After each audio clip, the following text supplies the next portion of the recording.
सुर में गाना सीखिए पाधानीसा ऐप के साथ। AI powered personal music teacher from Saregama.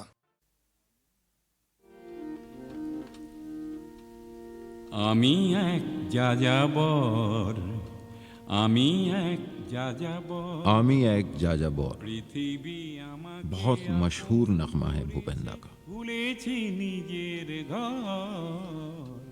আমি এক যাযাবর। जाजाबौर का सही तर्जुमा मुसाफिर भी नहीं, बंजारा भी नहीं, आवारा भी नहीं, लेकिन सबसे करीब आवारा है। बिना मंजिल के घूमते रहना, चलते रहना, बहते रहना, इस जमीन पर, इस पूरी जमीन पर जिसे वो अपना घर समझता है या मंजिल समझता है। और घर जो कहीं नहीं है, इसे क्या कहेंगे? आवारा कहीं का या आवारा कहीं का नहीं।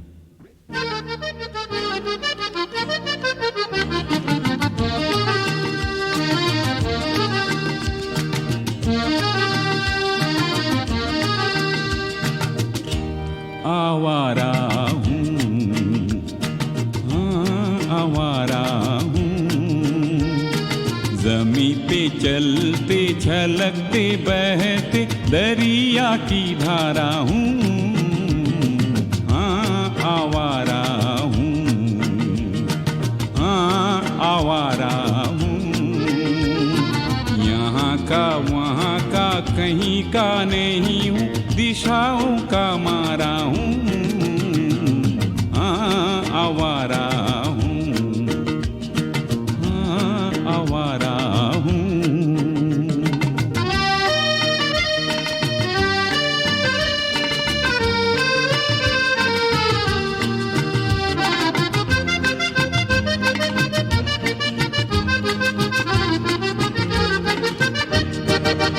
कभी लोहित किनारे से मिसिसिपी होके वोल्गा की बात सुनी, ऑटोवा होके ऑस्ट्रिया होते पेरिस की रात चुनी।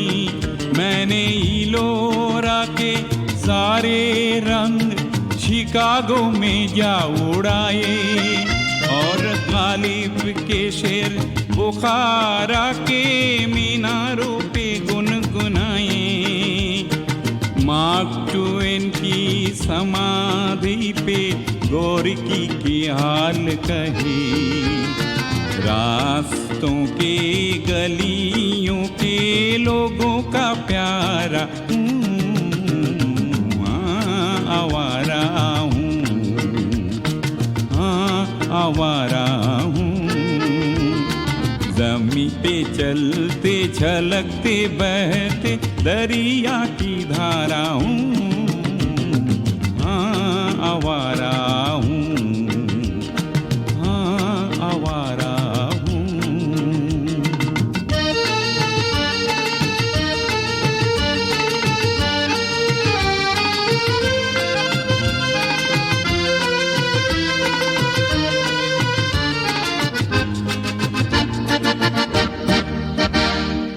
जहाँ कहीं देखे जिंदगी के रंग वहाँ ठहर गया, आवारगी में आवारगी को मंजिल बना लिया।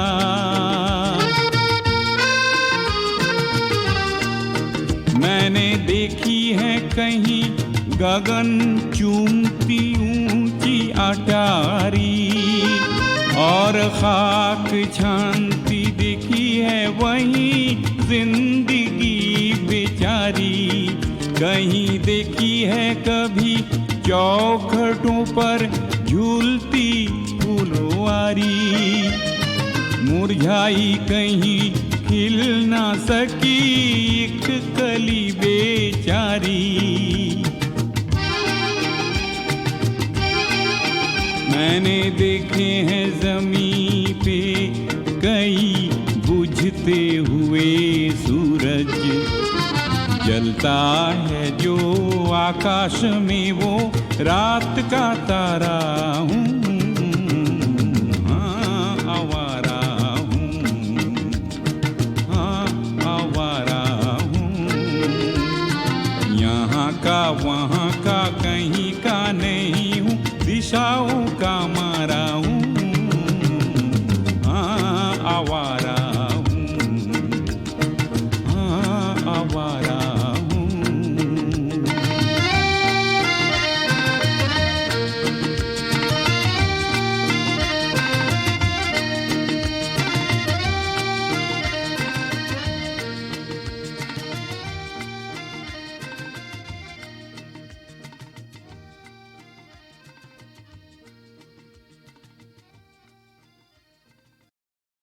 वह घूमा करती है, गोबर जमा करती है, उपले थापती है, सुखाती है और जाके गांव में बेच आया करती है।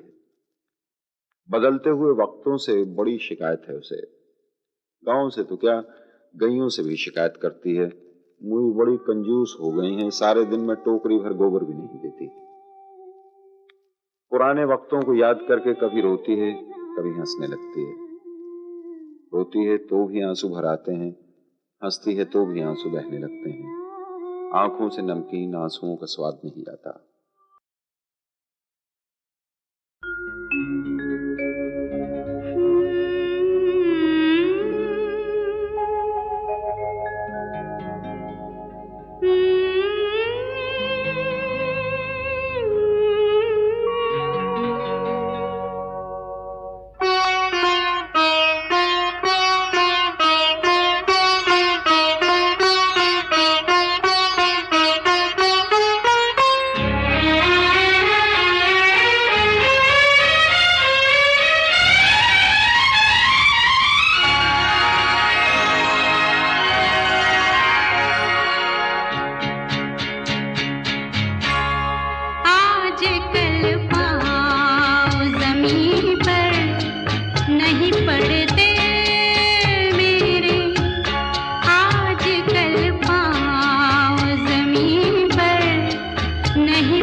आजकल पाँव ज़मीन पर नहीं पड़ते। और जल्दी से बैठ जाइए दादा मुनि अशोक कुमार की रेलगाड़ी में। रेलगाड़ी रेलगाड़ी रेलगाड़ी रेलगाड़ी छुक छुक छुक छुक छुक छुक छुक छुक। बीच वाले स्टेशन बोले रुक रुक रुक रुक रुक रुक रुक। नहीं, सॉरी दोस्तों, असल में आज रैप स्टाइल के गीतों का टाइम नहीं है, इसलिए उसी फिल्म आशीर्वाद का एक और गीत सुनिए।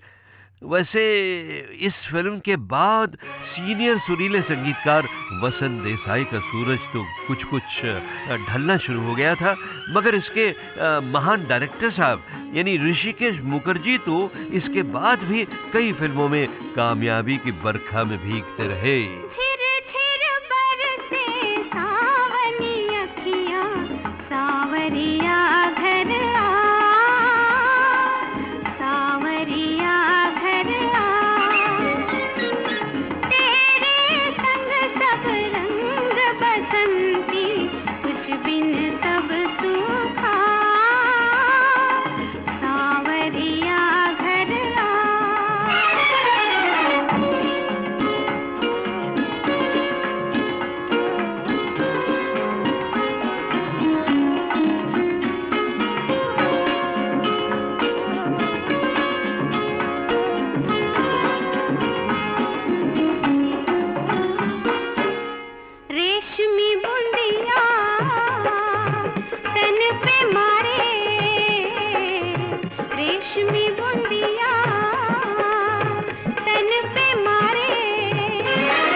उस फिल्म में अशोक कुमार के बगल में जो नौजवान नए हीरो थे ना, उनका सूरज धीरे धीरे चढ़ने लगा था उन दिनों। स्टेज की दुनिया से आए थे वो गजब के एक्टर जिनसे उन्हीं दिनों मैंने पूछा था, संजीव साहब भाई बहुत हमारी ये खुशकिस्मती है कि आप जैसे एक्टर स्टेज को छोड़कर अब फिल्मों में भी आ गए हैं, मगर ज़रा ये तो बताइए कि एक्टिंग के लिहाज से स्टेज और स्क्रीन की एक्टिंग में क्या फ़र्क है? चंद शब्दों में मैं कह सकता हूँ कि स्टेज पर एक कलाकार, एक आर्टिस्ट ज्यादातर अपनी आवाज से काम लेता है, अपनी आवाज से अदाकारी करता है, और फिल्मों में एक कलाकार ज्यादातर अपने फेस के एक्सप्रेशंस और आंखों से काम लेता है। हाँ, ये थे संजीव कुमार, जिनके कई जलवे आप गीतमाला की छाव के कुछ अगले वॉल्यूम्स में देखेंगे बहनों भाइयों। अभी तो वो जरा यूं कहिए कि पर्दे में छिपे थे।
चुके जाने दो ना, जाने दो मुझे, जाने दो, जाने दो मुझे, जाने दो।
ये था कि जब अमिताभ फिल्मों में दाखिल नहीं हुए थे तो वो 2 बार मेरे दफ्तर में आए थे अपनी मधुर खरकदार आवाज़ का ऑडिशन देने के लिए, मगर इत्तेफाक से दोनों ही बार मैं अपने स्टूडियो में बंद इतना उलझा हुआ था कि उनसे मिल भी नहीं पाया। हाँ, फिर जब बरसों के बाद मुझे पता चला कि रेडियो सिलोन के प्रोग्रामों और कमर्शियल्स में बोलने की उम्मीद में वो मुझसे मिलने आए थे, तो मैं तो भाई सर पकड़ कर बैठ गया कि माय गॉड, इतनी गजब की आवाज़ वाले अमिताभ बच्चन मेरे स्टूडियो में आए और मैं उनसे नहीं मिल पाया।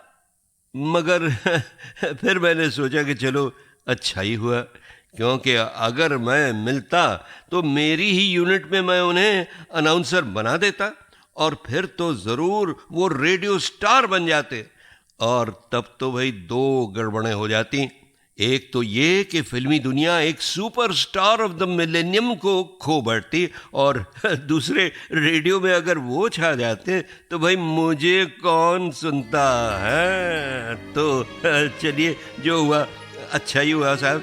आइए इस बात पर आनंद का वो एकमात्र गीत सुने जो अमिताभ से ताल्लुक़ रखता था, मगर जिसे स्क्रीन पर गाया था सुमीता सान्याल ने। जिया लागे ना तेरे बिना मेरा कहीं जिया लागे ना, ना जिया लागे ना तेरे बिना मेरा कहीं जिया लागे ना, ना जिया लागे ना।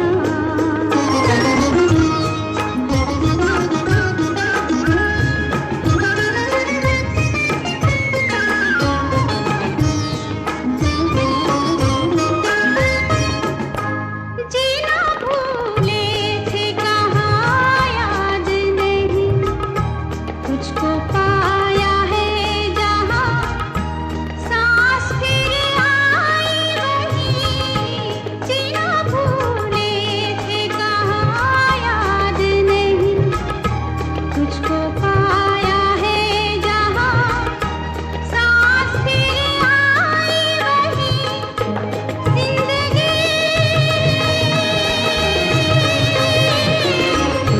जिंदगी तेरे सिवा हाय भाई नाना, जिया लागे ना तेरे बिना मेरा कहीं जिया लागे ना, ना जिया लागे ना।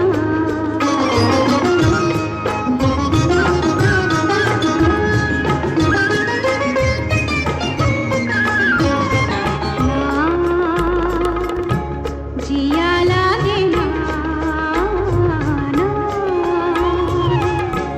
जिया लागे ना, पिया तेरी बावर से रहा जाए ना, ना जिया लागे ना, पिया तेरी बावर से रहा जाए ना, ना तुम अगर जाओ कभी जाओ कहीं, वक्त से कहना जरा वो ठहर जाए वहीं। तुम अगर जाओ कभी जाओ कहीं, वक्त से कहना जरा वो ठहर जाए वहीं। वो घड़ी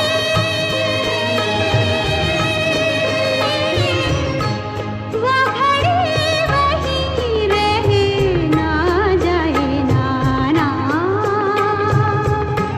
जिया लागे ना तेरे बिना मेरा कहीं जिया लागे ना, ना जिया लागे ना।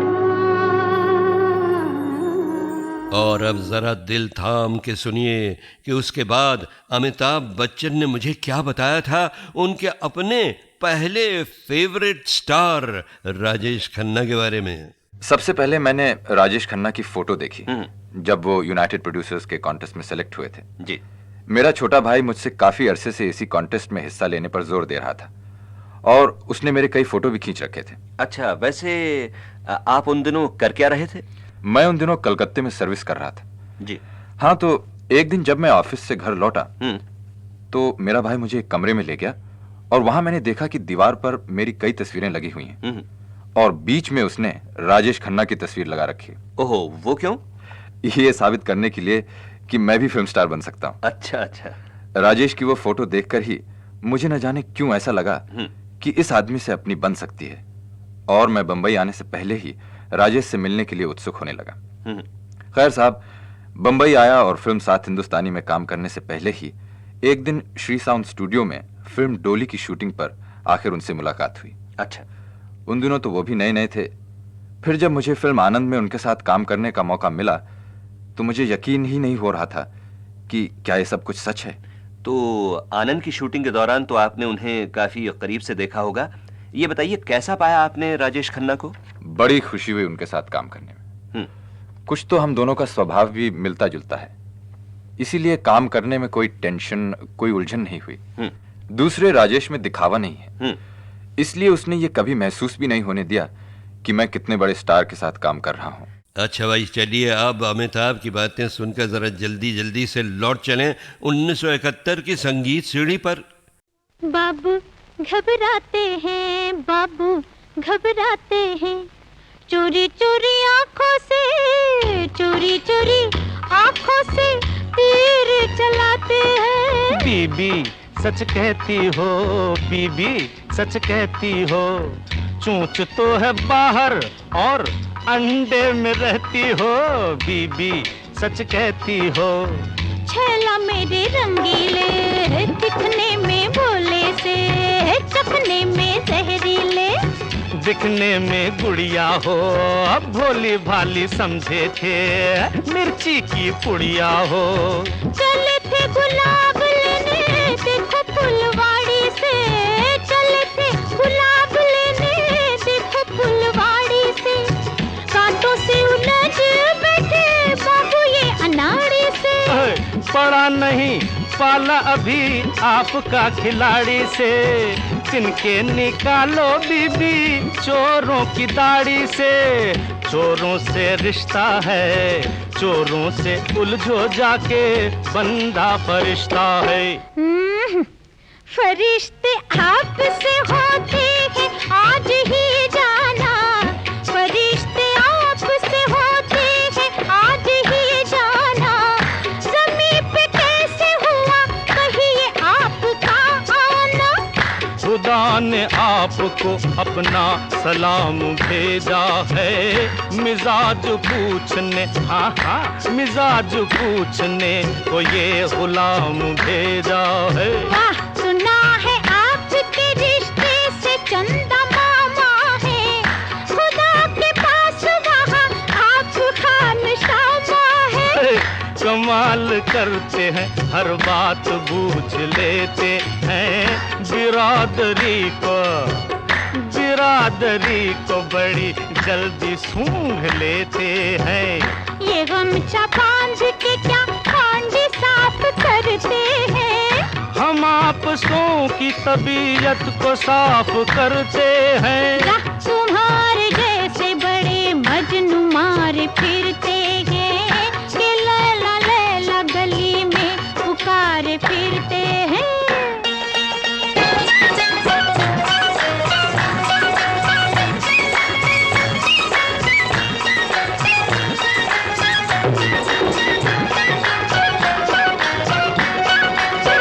तुम्ही को लैला बनाया है तो जवाब नहीं, कहीं खुदा की तबीयत भी तो खराब नहीं। बटेर जैसी दो आंखें लगा के भेज दिया, या सीधा कब्र से वापस उठा के भेज दिया। जहां में आप जैसी और कोई चीज नहीं, तमीज सीखो अगर बात की तमीज नहीं, तमीज सीखो अगर बात की तमीज नहीं, तमीज सीखो अगर बात की तमीज नहीं, तमीज सीखो अगर बात की तमीज नहीं।